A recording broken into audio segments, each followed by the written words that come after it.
Bonsoir, Odon Lafontaine. Bonsoir. Alors, Odon Lafontaine, Olaf, nous vous recevons effectivement à ces deux titres pour avoir écrit d'abord ce grand secret de l'islam, dont je précise qu'il est téléchargeable gratis sur Internet. Combien de téléchargements avez-vous pu observer ?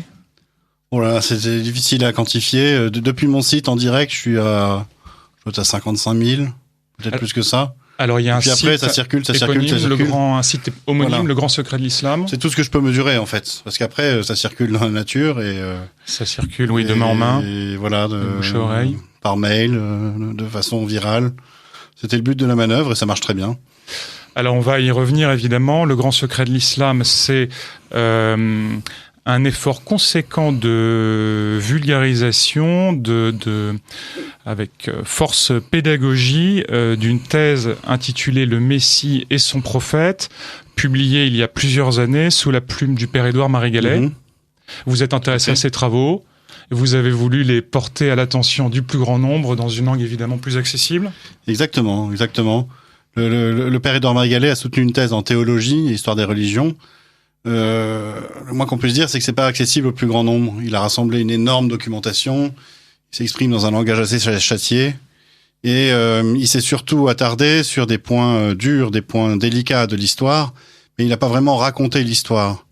Et moi, ce que j'ai voulu faire, c'est à partir de ces découvertes, raconter l'histoire en fonction de ce que, pour le coup, les historiens connaissent à peu près...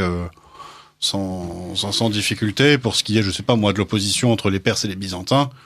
Bon, le père Gallet avait pas à faire porter l'effort de sa thèse là-dessus, quoi.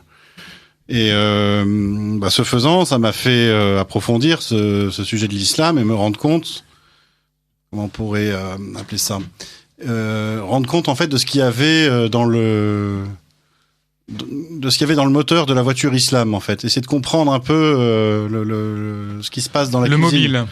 Le mobile et le fonctionnement. Le fonctionnement, en fait. Qu'est-ce que c'est vraiment que l'islam au sens de la foi, de la croyance, en fait. Parce que ce travail historique nous permet justement de comprendre les origines très lointaines de l'islam à partir d'une idée chrétienne dévoyée qui est celle que on pourrait sauver le monde avec un programme politique. Cette idée, on peut la dater, on datait l'apparition au 1er siècle, après justement l'apparition des idées chrétiennes et à la suite de leur dévoiement.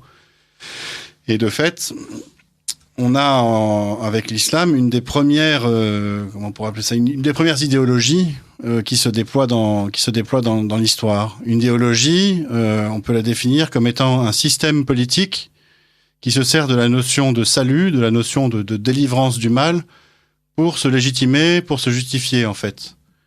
Vous voyez, on dit qu'il y a des califes, par exemple, qui ont porté le titre de Farouk, sauveur. Ils étaient sauveurs, en fait. Ils sauvaient le monde par leur action politique.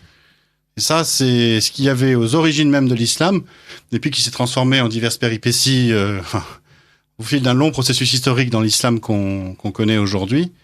Et c'est toujours ce qui anime au plus profond les musulmans les plus croyants. Les musulmans les plus croyants, jusqu'aux djihadistes et aux pires radicalisés, pense que l'application de l'islam serait la solution pour venir à bout de tous les maux de la terre. Ce qui n'est pas aberrant de la part des religieux, quelle que soit la religion que l'on professe. Ce qui n'est pas incongru, ce qui n'est pas exceptionnel en soi. Alors, c'est devenu quelque chose de commun aujourd'hui. C'était complètement incongru à l'époque du Christ. Ça n'existait pas, ce genre de pensée. Et il faut comprendre une chose, c'est que dans le christianisme, dans les idées chrétiennes, il n'est pas question d'appliquer un programme politique pour venir à bout du mal qui accable le monde. Ça, c'est dit nettement par le Christ dans les évangiles. Il n'est pas question d'arracher l'ivraie du champ, sous peine d'arracher en même temps du bon grain. Le travail de séparation du bon grain et de l'ivraie sera fait à l'accomplissement des siècles par les anges. C'est-à-dire qu'il n'appartient pas à l'homme de remporter la victoire finale. Dit autrement, par le Christ lui-même, mon royaume n'est pas de ce monde. Donc les chrétiens, en fait, ont à collaborer au projet salvifique, mais ils n'en sont pas les responsables. Ils n'en sont pas les seuls acteurs. Alors qu'en islam, et dans d'autres idéologies, je sais pas, on peut penser au communisme, à toutes les révolutions, en islam, les musulmans sont les seuls acteurs et les seuls responsables du projet de salut.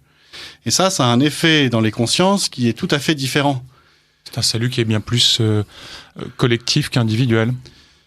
Et de là découle l'absence de rencontre là, on parle vraiment de la dimension Créateur. collective du salut. C'est une dimension que dans la foi chrétienne, on a un peu laissé de côté, en Occident en tout cas. Les chrétiens d'Orient ont encore ça chevillé au corps. Mais il faut voir également que comment dire, il faut revenir un petit peu sur le côté politique en fait du programme, parce que c'est ça qui change tout. Nous chrétiens, on a la laïcité qui met à distance, il met une certaine distance, pas forcément une séparation, mais une distance entre le politique et le spirituel. Quand tout est mêlé, en fait, et qu'il n'y a plus que le politique, qui est le spirituel et qui est le politique en même temps, je vous le disais, les effets psychologiques sont vraiment différents. Parce que si on a la solution pour sauver le monde, et si on sait qu'on peut le faire, qu'on en a la possibilité physique, technique, à ce moment-là, il faut le faire. Parce que il n'y a pas d'impératif moral plus grand que de sauver le monde. Ça donne ça change tout. Ça change tout. Que l'on traduit parfois par l'effort. Alors, Olaf Audon-Lafontaine, le cadre de notre analyse et de cette discussion, bien évidemment, il est posé.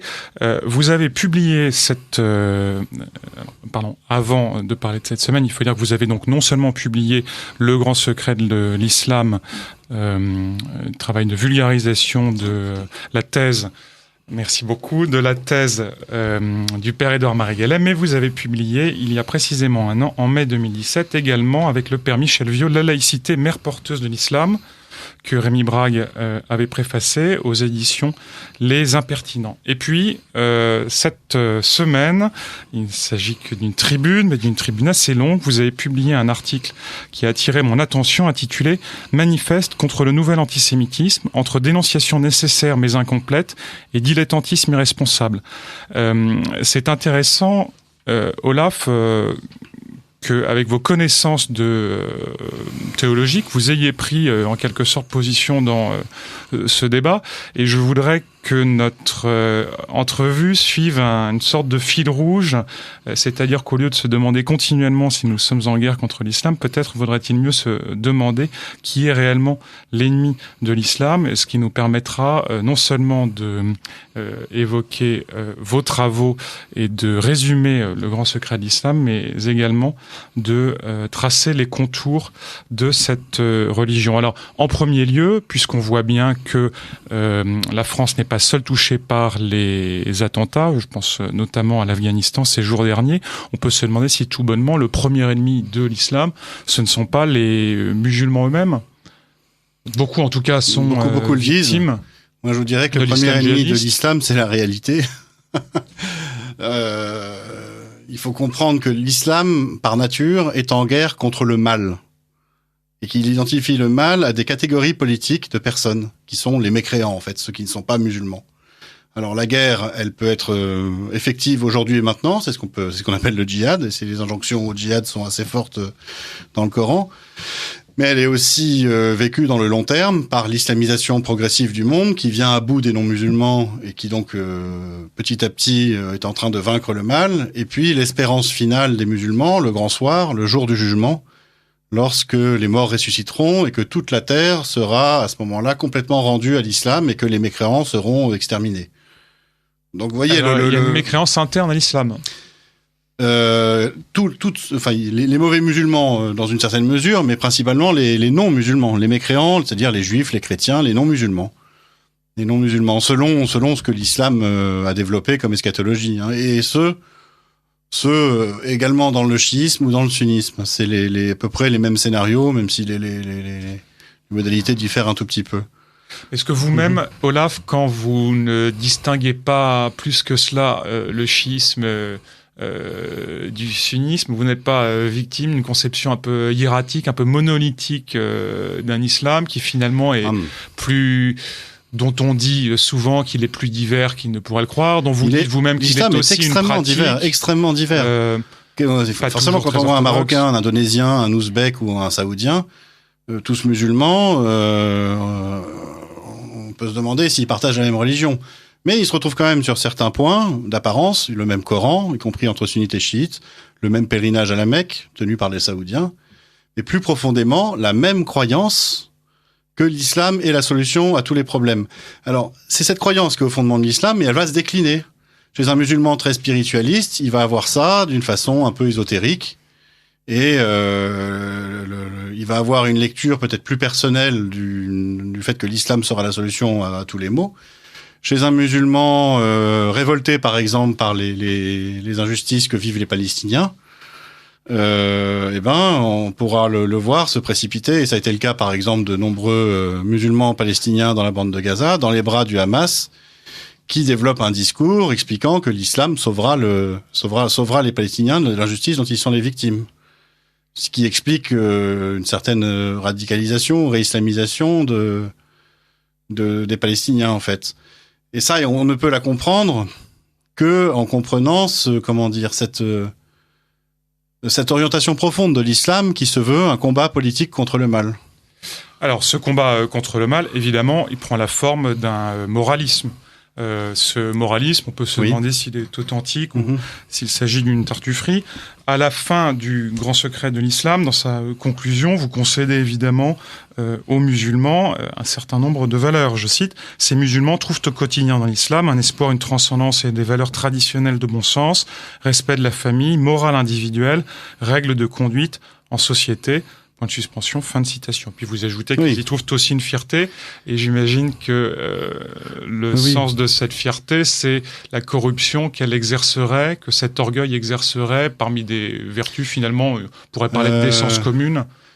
Cette fierté gâche finalement des vertus sociales c'est plus qu'une fierté, en fait. Si je citais le verset 110 de la sourate 3, qui dit, et qui est repris par toutes les communications quasiment de l'OCI, l'Organisation de la coopération islamique, qui rassemble les 57 pays musulmans, donc il y a vraiment une légitimité pour parler en matière d'islam. Ce verset dit, c'est Dieu qui parle, vous êtes la meilleure des communautés qu'on ait fait surgir parmi les hommes, et ça s'adresse aux musulmans, enfin les musulmans le comprennent comme ça. Pourquoi ça ? Parce que vous ordonnez le convenable et vous interdisez le blâmable, c'est-à-dire vous faites du moralisme en fait, vous imposez la loi de Dieu sur la terre. Il n'est rien dit de ce qui est effectivement fait dans la citation que vous nous donnez. Pardon ? Il n'est rien dit de ce qui est effectivement fait par les musulmans dans la citation que vous nous donnez. Ils sont musulmans et ils sont la meilleure des communautés en tant qu'ils interdisent le blâmable et qu'ils ordonnent le convenable. Et c'est les commandements de la charia. Interdire le blâmable, ordonner le convenable, ça fait partie des piliers dont on parle jamais. On parle toujours des 5 piliers de l'islam qui sont les piliers individuels, de la foi individuelle. Mais l'islam, c'est aussi une pratique collective, dans laquelle, collectivement, les musulmans, en tant que communauté, se doivent d'ordonner le convenable et d'interdire le blâmable. Ça peut se traduire à l'extrême par la police de la charia dans les quartiers musulmans, qui interdit le blâmable et ordonne le convenable selon ce que dit la loi de Dieu. Et grâce à ça, petit à petit, le monde est sauvé du mal, puisque le mal est défini par ce qui contrevient à la loi de Dieu. Alors, dans les faits, en raison de l'imperfection humaine et puis en raison sans doute de l'imperfection de la norme elle-même, on peut considérer, on a parfois l'impression d'assister à une sorte de pharisaïsme, de caractère très ostentatoire de la pratique, d'autant plus que je pense par exemple au ramadan dans les pays occidentaux, il y a un effet de démultiplication sous l'objectif des caméras. Vous écrivez la phrase suivante dans La laïcité, mère porteuse de l'islam, avec le père Michel Viau. Le Coran présente ainsi systématiquement l'islam et donc le sens de la vie musulmane en termes d'efforts désagréables, de frustration et de récompenses promises par Dieu, décrites en termes de butin et jouissance. Fin de citation. C'est la vraie signification de la morale courante de l'islam, l'idée de peine que l'on ressent soi-même et que du coup on est d'autant plus porté à infliger aux autres. Enfin, moi je suis pas musulman. Je dirais, des musulmans pourront vous dire que au final l'islam leur permet tout. Mais je dirais que dans leur immense majorité, il suffit d'observer de façon un peu sociologique le fait musulman. C'est ce qu'on voit en fait. C'est-à-dire la morale musulmane n'est pas une chose facile à vivre. Il y a des arrangements, la polygamie par exemple ou d'autres commandements. Mais derrière, vous voyez bien que ça a à voir en fait avec une forme de matérialisme. C'est ça que je voulais plutôt dire avec ce passage. C'est que c'est une espèce de moralisme un peu simple en fait, où on vous dit faites un effort, vous aurez une récompense, et cette récompense sera très terrestre. Une morale de boutiquier un petit peu, c'est-à-dire qu'on attend une rémunération pas forcément immédiate, c'est un peu mais un à la marché en hauteur quelque de ce qu'on sorte a qu'on passerait consenti. avec Dieu. Oui, c'est un peu un marché qu'on passerait avec Dieu. Alors je sais que ce genre de pratique a déjà été utilisé beaucoup dans le christianisme, en expliquant que il faut endurer une vie de souffrance sur terre pour pouvoir gagner son ciel, par exemple. En islam, moi, ce que je vois, c'est que Mais il n'y a pas de notion ça façonne- d'automaticité, peut-être. Bah, ce qui est compliqué en islam, c'est qu'il est censé y avoir une notion d'automaticité, mais cette notion-là vient en conflit avec la toute-puissance qu'on prête à Dieu. Si Dieu est absolument tout-puissant, alors il n'est même pas tenu par sa parole. Y compris, il n'est même pas tenu de récompenser celui qui a fait sa volonté. Parce que c'est une C'est- toute-puissance, on- mais qui n'est pas aimante, ou qui n'est pas principalement aimante. C'est qu'elle est absolument toute-puissante. Si elle était contrainte par elle-même, elle ne serait plus toute-puissante. En islam, Dieu n'est même pas contraint par sa parole. Il peut abroger sa propre parole, la reprendre et donner par exemple des versets qui vont aller à l'encontre de versets qui auraient été révélés précédemment. Vous voyez derrière que d'un point de vue, comment on peut dire, de l'action psychologique que ça peut avoir chez les croyants, ça travaille. Ça pousse pas. Donc ça façonne des psychologies qui sont, je dirais, prêtes à se soumettre d'une certaine façon. Alors évidemment, c'est pas le cas de tous les musulmans, je veux pas généraliser, mais c'est les principes que moi je vois à l'œuvre dans le Coran, et je suis pas le seul, hein, je peux appuyer sur certains islamologues pour le dire.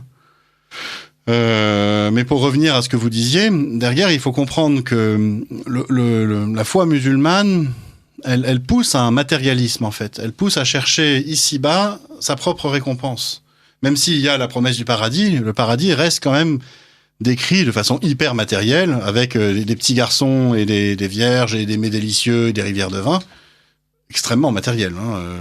On parle pas de la vision béatifique là. Mais du coup, donc, ça donne oui. une impression, pardon de vous couper, dans la fontaine, ça Mhm. donne une impression de permissivité finalement quand on gratte un peu le vernis de la dureté. Vous écrivez Oui, page 146. tout à fait. L'islam donne ainsi un quitus à l'esprit de jouissance. On Oui. sait que par exemple sur la doctrine du mariage, vous parliez de polygamie, sur le divorce, sur l'accès à la contraception, à la contragestion également, y compris dans la République islamique Mais d'Iran. en fait, vous voyez, c'est la différence avec le christianisme. Le christianisme met la loi dans les cœurs, et alors que l'islam, si je veux faire un jeu de mots facile, mettrait la loi dans les corps.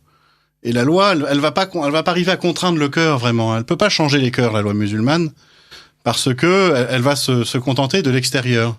Elle va demander, par exemple, à une épouse d'avoir un comportement chaste à l'extérieur, mais elle pourra se révéler complètement, succube à l'intérieur.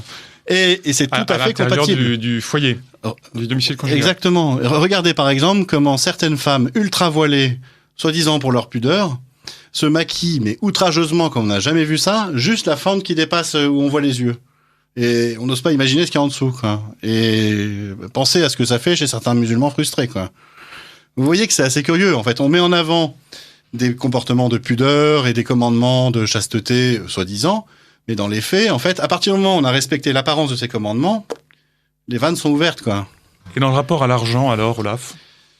Et ben là aussi, on a, en fait, vous voyez, il y a en fait ce qui est particulier dans l'islam, c'est qu'on a un texte qui dit des choses, mais il y a un esprit du texte et un esprit de l'islam qui peut les dépasser.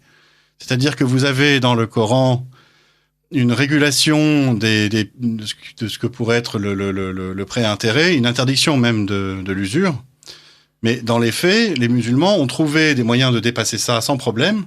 Et vous avez aujourd'hui toutes les banques occidentales et toutes les banques musulmanes également qui proposent des solutions dites de finance islamique pour dépasser cet interdit.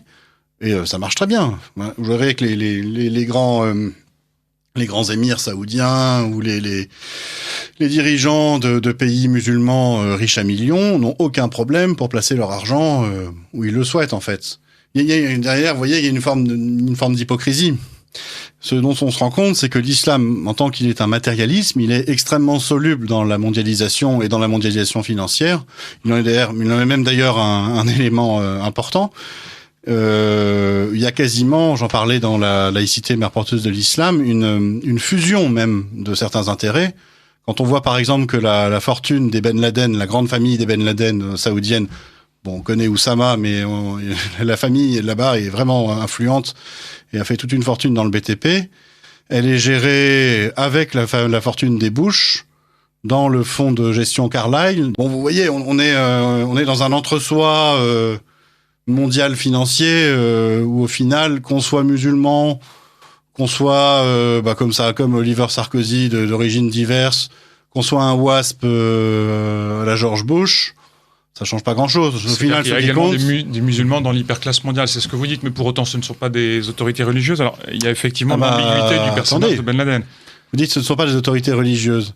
Qu'est-ce que c'est qu'une autorité religieuse en islam ? Si vous allez en Arabie Saoudite, qui commande réellement ? Est-ce que c'est le grand mufti ?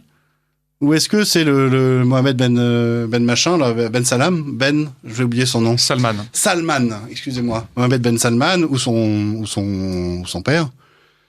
Vous savez, dans tous les pays musulmans, vous avez une mainmise du pouvoir politique sur les religieux, ce qu'on pourrait appeler les religieux. Avec des concessions imposées. On sait que à intervalles réguliers, le roi d'Arabie Saoudite est obligé d'accorder des concessions en matière de mœurs, de correction des mœurs à l'autorité religieuse.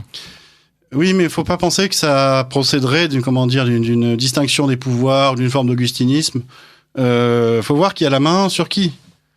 Quand le Mohammed bin Salman dit qu'on va réformer l'islam et qu'on va jeter à la poubelle les hadiths qui aujourd'hui empêchent l'Arabie Saoudite d'être considérée comme un pays moderne, il faut définir dans un pays entre guillemets musulman, il aurait dû être pendu au écourt.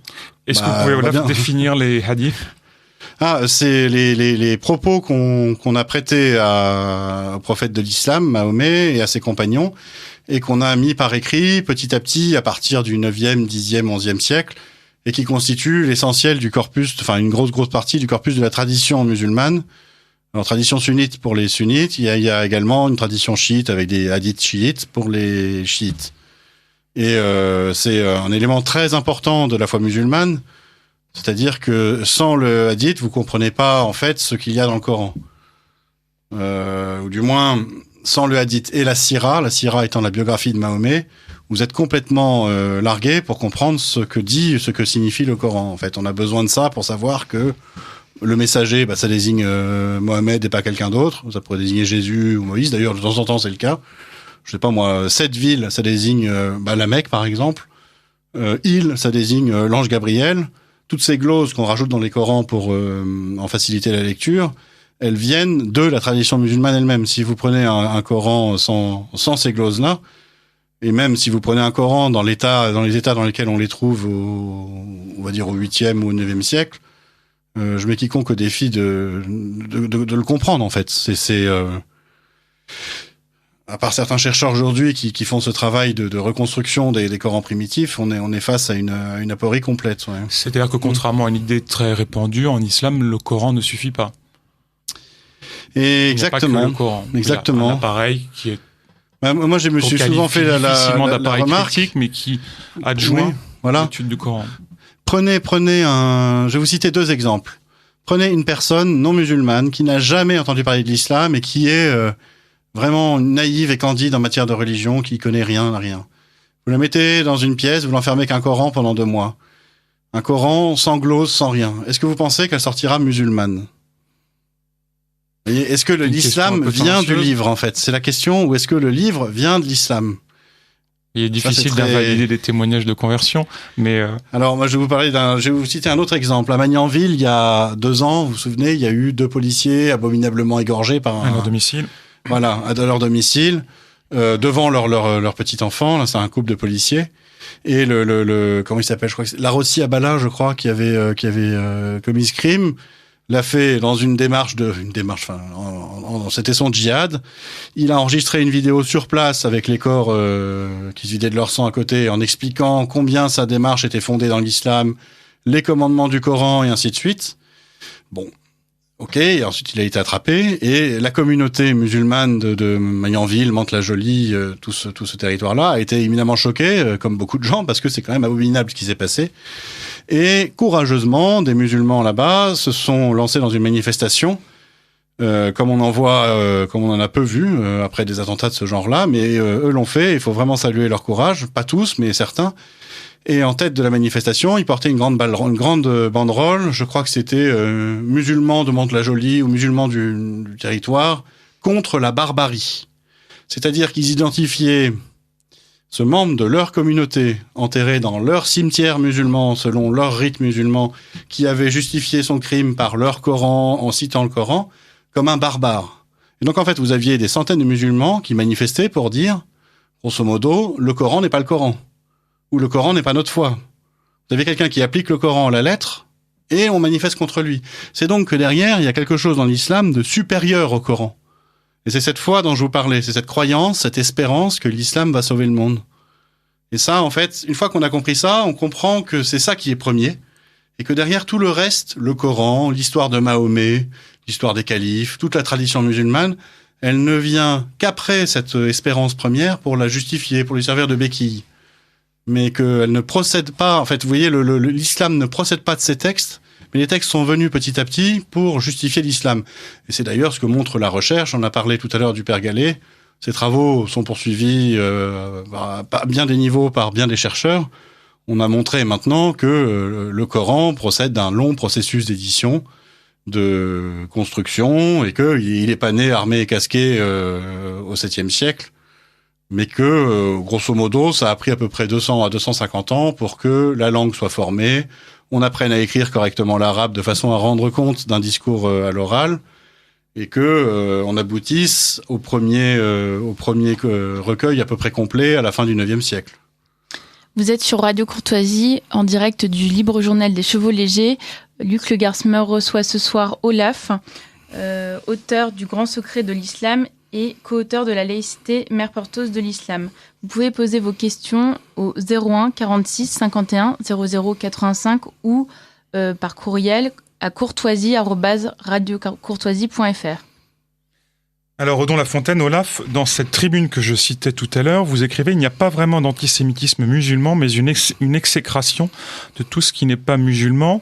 On a envie de vous interroger sur le lien, évidemment, entre l'islam, le judaïsme, puisque l'islam fait en ce moment l'objet d'attaques très précises contre son antisémitisme réel ou supposé, et puis les liens de l'islam avec le christianisme.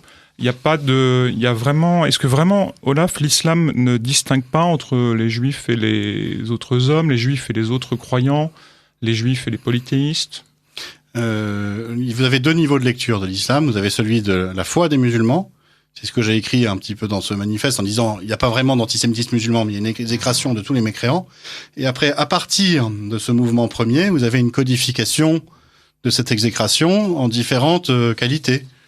Et en particulier, les juifs vont être spécialement haïs parce que, selon le Coran, ils auraient encouru la colère de Dieu, ils auraient falsifié leurs écritures, ils refuseraient d'appliquer la parole de Dieu, ils auraient dit que Ouzaïr serait le fils de Dieu. Bon, ça reste un mystère du Coran, on sait pas très bien qui est Ouzaïr. On sait pas très bien pourquoi les Juifs auraient dit que Ouzaïr serait le fils de Dieu. Mais bon, ça fait partie des bizarreries qu'on trouve dans le texte coranique. Parce que aucun spécialiste du Coran ne veut y voir Jésus ?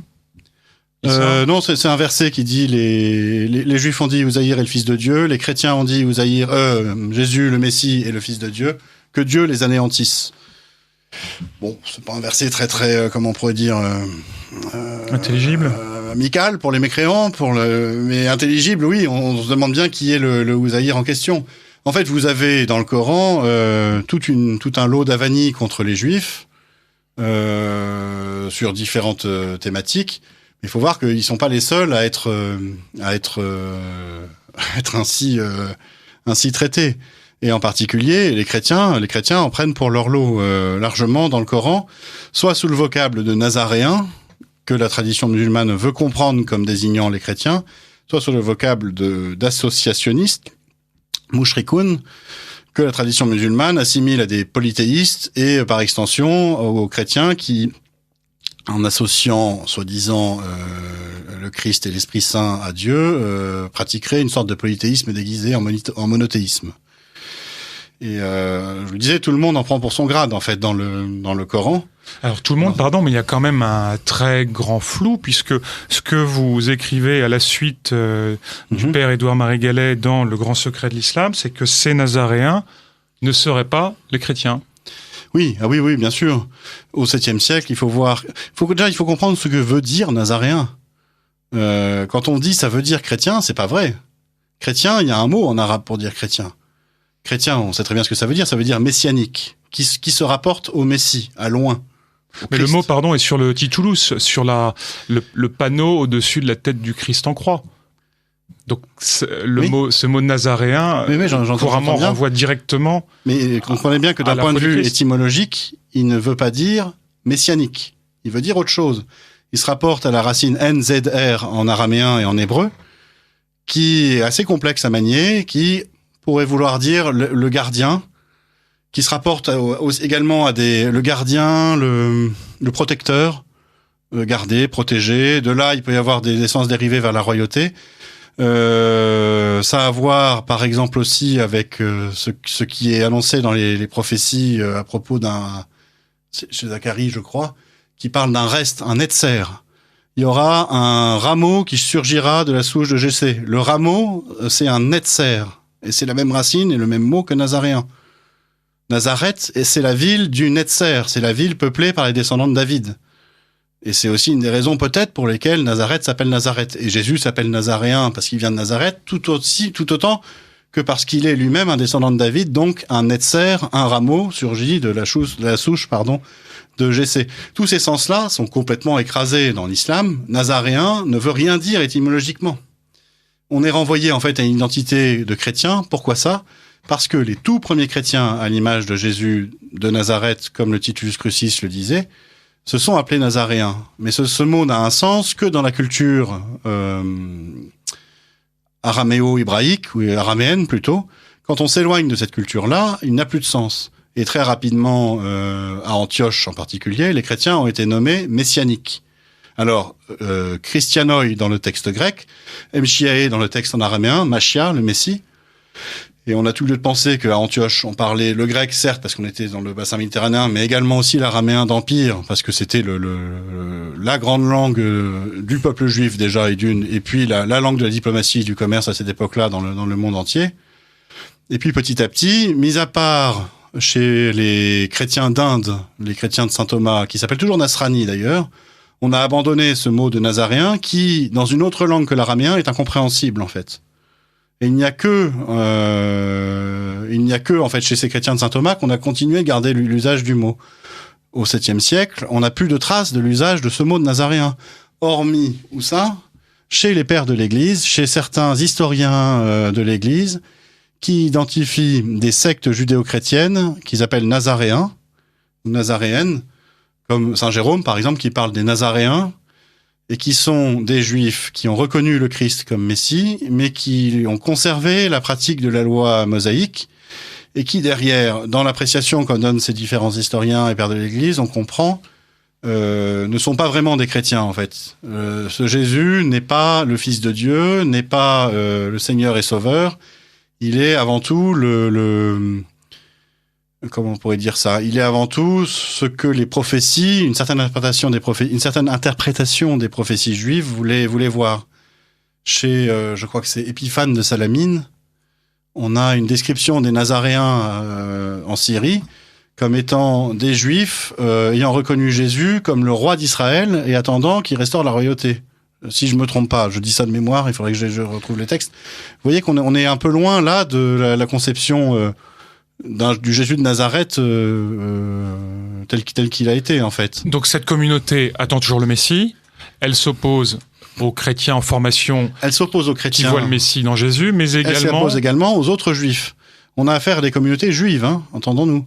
Et donc ils forment en fait une espèce de voie du juste milieu entre les chrétiens qui auraient exagéré dans leur foi en faisant de Jésus Dieu, et les juifs rabbiniques qui encourent la colère de Dieu. Et là, on retrouve exactement les formulations de l'islam, ou plutôt je les emprunte à l'islam. Pourquoi ça ? Parce qu'ils recouvrent les textes sacrés, la Torah, les livres prophétiques, ils les caviardent, ils les recouvrent, en écrivant de main d'homme des textes qu'ils prétendent sacrés, et qu'ils placent au-dessus, et ça s'appelle les Talmuds. Et les Talmuds, effectivement, recouvrent la Torah, recouvrent les livres prophétiques, et l'interprétation de la Bible hébraïque, de la Bible des Juifs, ne se fait chez les rabbiniques qu'au travers du filtre des Talmuds. Et alors ça, c'est la grande accusation qu'historiquement, les Nazaréens, les Juifs nazaréens, ont portée contre leurs cousins juifs rabbiniques. Et cette accusation, on la retrouve dans le Coran, en fait, si on sait lire le Coran pour ce qui est écrit. C'est-à-dire que la preuve, en fait, de l'existence de ces judéo-nazaréens jusqu'à Mahomet, jusqu'aux proto-musulmans, c'est le Coran lui-même qui, en différents passages, définit une communauté du bien qui a conservé la vraie Torah et les vrais évangiles, qui a reconnu Jésus comme le Messie, qui est de souche juive, c'est le Coran, c'est dans le Coran, qui est de souche juive, qui est l'ami des vrais bons croyants, c'est-à-dire les Arabes ralliés à ces gens-là. Bon, on a compris, quoi. On a la preuve manifeste, effective, coranique, de ce que, à l'origine de l'islam, on a un courant du judaïsme aujourd'hui disparu. Et par un travail de recherche, on pose les bonnes hypothèses et on voit si ça colle. On l'identifie en fait aux Nazaréens du texte coranique. Ça, c'est ce qu'a découvert le Père Gallet dans ses recherches. Enfin, c'est une partie de ses recherches, mais c'est fondamental parce que on a la preuve en fait de l'existence de ce courant à l'origine de l'islam. C'est le Coran lui-même. Mais le grand problème avec le Coran, c'est qu'il n'est pas lu pour ce qu'il signifie, mais il est lu au travers de ce que la tradition force à lire.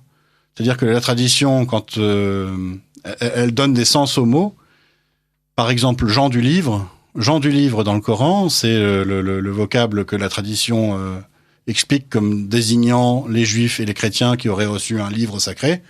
Et lointainement, de temps en temps, au cas par cas, ça peut désigner aussi les musulmans en tant qu'ils ont reçu un livre sacré.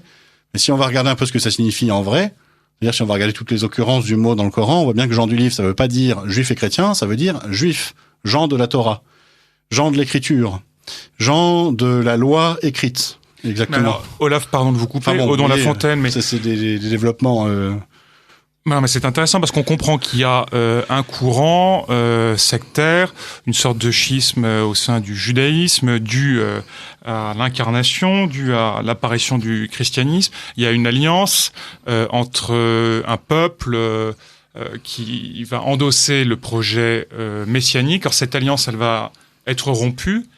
Et du coup, l'islam va faire cavalier seul et servir un projet de domination, alors pas exclusivement du peuple arabe, mais de domination mondiale, dans un but théologique, eschatologique, qui restera messianique. Qu'est-ce qui explique la rupture entre les Arabes et les judéo-chrétiens? On en revient en fait encore aux travaux du Père Gallet, qui se fondaient lui-même sur ceux de Patricia Crone, une grande islamologue là, qui est morte il y a quelques années, et qui a montré que dans le proto-islam, il y a eu un projet de conquête de Jérusalem et de relèvement du temple de Jérusalem. Et que parmi toutes les conquêtes, il y a eu cet événement qui s'est passé entre à peu près 637, 640, 642. On a à peu près 5 témoignages non musulmans, concordants, indépendants les uns des autres, parfois même écrits à des centaines, voire quelques 1000 ou 2000 kilomètres de distance, qui nous expliquent que les Arabes ont reconstruit le temple à Jérusalem sur le mont Moria, aujourd'hui l'esplanade des mosquées. C'est quand même un événement considérable dans l'histoire, et dans l'histoire du judaïsme, c'est pas quelque chose qui passe inaperçu. Et on peut se demander pourquoi est-ce qu'ils ont reconstruit ce temple? Quel était le projet qu'il y avait derrière, en fait? Par notamment l'étude critique de la tradition musulmane elle-même, on se rend compte qu'il y avait une espèce d'emballement apocalyptique à cette époque-là on va dire la fin de la prédication de Mahomet, si tant est qu'on prenne pour argent comptant ce que nous dit la tradition musulmane à ce sujet. Ce moment des années 630, en fait, les gens pensaient que la fin des temps était proche. Effectivement, on était dans l'affrontement des deux grands empires entre la Perse et Byzance. Enfin bon, il y avait un contexte de guerre totale. Et la prédication de Mahomet, le proto-islam, s'inscrit dans ce contexte apocalyptique. Et là, je ferai référence au travail de la chercheuse Ella Wardi, qui a écrit un livre sorti il y a 2 ans, Les derniers jours de Mohammed, qui montre bien que dans la tradition musulmane, il y a encore la trace de ce qu'il y avait un projet absolu, total, de fin des temps, qui était conduit par la première communauté proto-musulmane, et que ce projet aurait échoué. Qu'est-ce que ça pouvait bien être que ce projet, quoi ? On va après regarder la tradition musulmane qui nous parle du retour de Jésus à la fin des temps. On se rend compte également que le personnage de Jésus est extrêmement présent dans le Coran, en particulier, il est bien plus présent que Mahomet. Mahomet, il est nommé 4 fois, ou 3 fois et demi plutôt. Et d'ailleurs, on a montré que ces 4 occurrences sont toutes des interpolations. C'est-à-dire des ajouts ultérieurs. Des ajouts ultérieurs. Ça peut se voir dans les manuscrits, puis ça se voit surtout dans l'étude exégétique. Ça, ici, c'est le travail du père Gallet et avec le père Moussali. En tout cas, le personnage de Jésus, c'est le grand prophète. C'est lui le grand messager, et il est attendu. Et dans la tradition musulmane, on nous explique qu'il revient à la fin des temps, qu'il vient juger le monde avec justice, qui va descendre sur terre et qu'il va établir le royaume, en fait. Et on comprend que par différentes analyses que ce projet n'avait été initialement un projet à vue d'homme, en fait.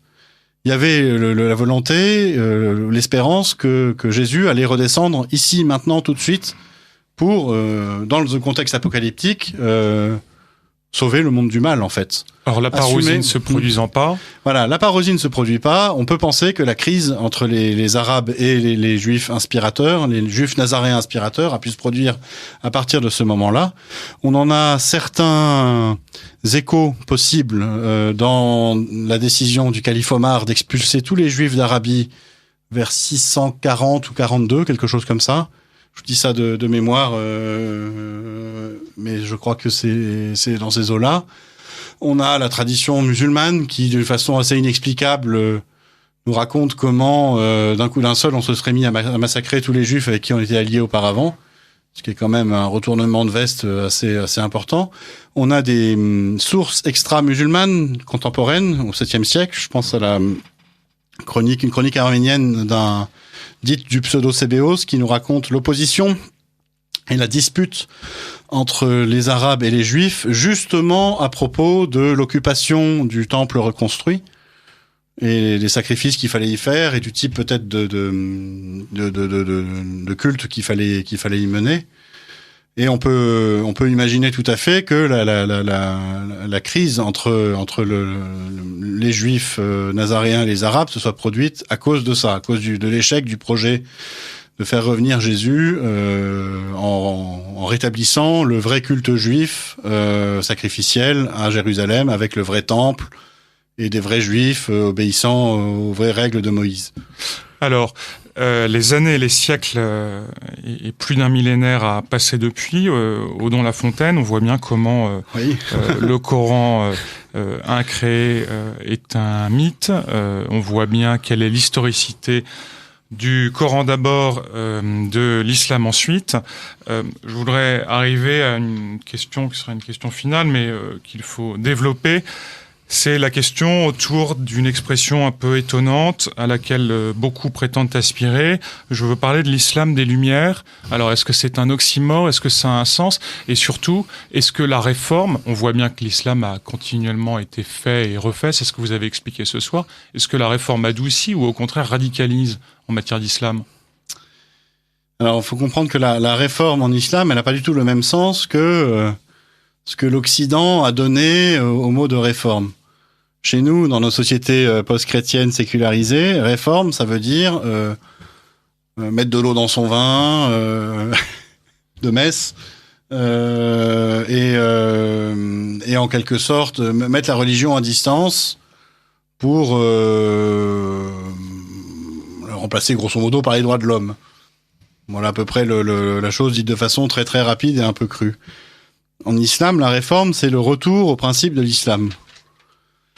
Et cette réforme, elle a déjà on parle de fondamentalisme régulièrement. Il y a une espèce d'hygiène qui pousse à retourner aux fondamentaux, ce que n'est pas du tout un christianisme catholique, par exemple. Il n'y a pas ce désir de vivre comme au premier temps. Si vous prenez le christianisme catholique, vous avez régulièrement une espèce d'explosion de fondamentalisme qui s'appelle la sainteté, et vous avez des grands saints qui sont des fondamentalistes chrétiens et qui transforment le monde en étant vraiment absolument chrétien. Il n'y a pas cette idée, de remonter le temps. Mais vous voyez que c'est pas tout à fait le même genre de fondamentalisme. Oui. Alors, mais si je reviens sur ce qui s'est passé en islam, l'islam, si on passe les siècles assez rapidement, s'est construit comme un immense empire, et il y a eu une espèce de construction pyramidale, en fait, avec un calife, un sultan tout en haut, qui avait un pouvoir religieux, qui avait le pouvoir politique, et une religion et un pouvoir qui partaient du haut et qui infusaient toute la pyramide. Tout ça, ça a été mis en cause, tout ça, ça a explosé à partir de la décadence de l'Empire ottoman et de l'explosion, on va dire, du développement de l'Occident, qui petit à petit a complètement colonisé et soumis l'islam. C'est manifeste, par exemple, avec la colonisation financière et commerciale des Anglais en Inde, en Égypte, dans l'Empire ottoman, dès la deuxième moitié du XVIIIe siècle. C'est extrêmement manifeste par le débarquement des soldats du Directoire à la fin du XVIIIe siècle sous le commandement de Bonaparte en Égypte, où là, de facto, les musulmans sont subjugués. Se voit bien que une troupe de quelques dizaines de milliers d'hommes, par leur technique, par leur avancée scientifique, par l'artillerie mobile dont ils disposent, bat à plat de couture des troupes 10 fois plus nombreuses musulmanes. Et c'est un cataclysme, en fait. On sait bien, Olaf, que l'islam se nourrit justement de ces ruptures et en un sens de ces échecs. Donc l'islam... on le sait maintenant, parce qu'on l'a vu à ce moment-là. Et ce qui s'est passé, c'est une profonde remise en cause, d'une certaine façon, de l'islam. Les musulmans se sont demandé, mais pourquoi, lorsqu'on a la meilleure des religions, alors que l'islam est parfait par nature, il est la solution à tous les problèmes du monde, pourquoi est-ce que ça n'a pas marché? Pourquoi est-ce que l'Occident mécréant nous dame le pion et nous soumet, nous colonise? Ça peut pas être la faute de l'islam. Donc forcément, ça va être la faute des mauvais musulmans qui ont mal appliqué l'islam. Et donc il faut qu'on applique mieux l'islam pour pouvoir prévaloir. Et c'est comme ça que la réforme est née. C'est-à-dire que vous avez des penseurs, type Hassan el-Banna, le fondateur des Frères musulmans, mais qui vient à la suite de toute une lignée de penseurs réformistes, qui se sont dit, prenons les armes de l'Occident pour reconstruire un islam qui permettra enfin d'aller au bout du projet, qui permettra de refonder le califat, qui permettra à l'islam de dominer le monde entier. C'est le salafisme, et cette logique-là, elle dépasse complètement le cadre des seuls frères musulmans, elle infuse en fait tout l'islam contemporain par sa logique, en fait. Il y a une logique d'expansion continue. Logique d'expansion continue, logique de supériorité complète. Je vous ai parlé tout à l'heure du verset 110 de la sourate 3 qui établit les musulmans comme la meilleure des communautés. Et derrière, ça veut dire qu'il y a une division de l'humanité en deux camps. Le camp du bien, le camp des meilleurs, le camp des musulmans, ceux qui vont prévaloir à la fin des temps et qui doivent prévaloir aujourd'hui et maintenant. Et le camp des autres, le camp des mécréants, qu'éventuellement on peut tolérer pendant un temps, sous le régime de la dimitude ou d'autres, jusqu'à temps que on s'en débarrasse. Et quoi qu'il arrive à la fin des temps, on s'en débarrassera. Alors, en conclusion, Olaf, de cette riche entrevue, d'abord inviter nos auditeurs à lire et relire et diffuser, faire circuler le grand secret de l'islam, et puis également la laïcité, mère porteuse de l'islam, que vous avez écrit en collaboration avec le père Michel Viau. En conclusion, si vous permettez, je voudrais en lire un bref extrait. L'islam apparaît ainsi pour ce qu'il est, c'est-à-dire historiquement un produit dérivé du judaïsme, et plus encore, et même essentiellement du christianisme, produit dérivé qui refuse de s'assumer comme tel. Au contraire, dans un phénomène d'inversion accusatoire, il estime que ce serait le judaïsme et le christianisme qui seraient ses sous-produits, qui seraient des croyances falsifiées et déformées à partir de l'enseignement d'authentiques prophètes de l'islam, comme Moïse ou Jésus l'aurait été. Fin de citation, c'est donc à la page 154 de La laïcité, mère porteuse de l'islam.